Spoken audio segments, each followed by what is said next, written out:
that and many other solos I got to play in 1994, accompanying Luciano Pavarotti on his world tour.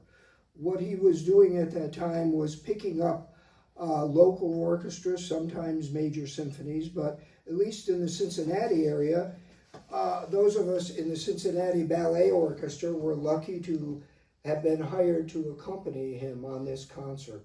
For most of us, we would list this as the high point of our career, or certainly in the top 5 of experiences of our lives.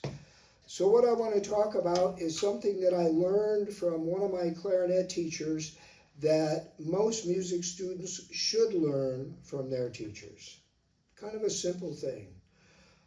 When you're a soloist and it's your recital, or you're the soloist in front of the orchestra playing a concerto, you get to play it the way you want to. You're the one that's in charge of all the musical decisions.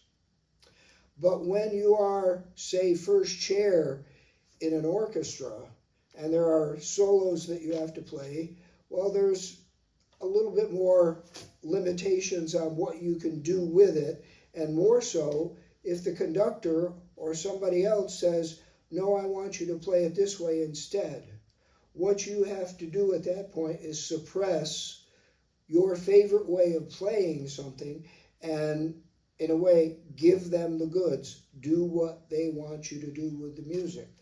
So in the one rehearsal that the orchestra had with Pavarotti, he was very specific, telling the first chair players who had solos exactly how he wanted the solos to be played. And I took very close note of that. In fact, I'm sure I pretty much looked him straight in the eye when he was talking to me, so that he knew I was paying attention. So in the rehearsal, I played it the way he wanted it. More importantly, at the concert, I did exactly the same thing again, which wasn't really hard to do, because instead of being my favorite way of playing that solo, I just played it a different way that I liked pretty much equally well anyway. So it wasn't any kind of a conflict to play it differently. But in that situation, you want to make sure that you really do what the conductor wants you to do. Or if you're the cellist in the Brahms double concerto and the violinist says, I'd like to do this or that with it, again, you have to somewhat trade in your first choices of how you would do something and do it for the benefit of the large ensemble, or in this case, keeping Pavarotti happy.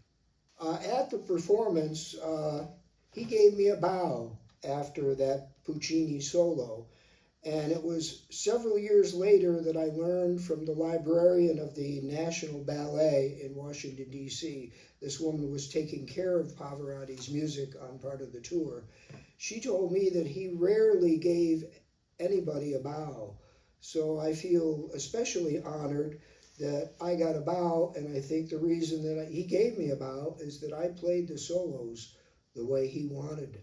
In fact, when he gave me a bow and he looked at me, I saw a smile on his face. So again, you do what the soloist and conductor wants, and it makes everybody happier.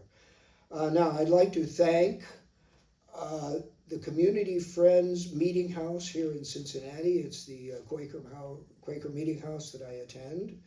I have a website under my name, eugenemarquis.com.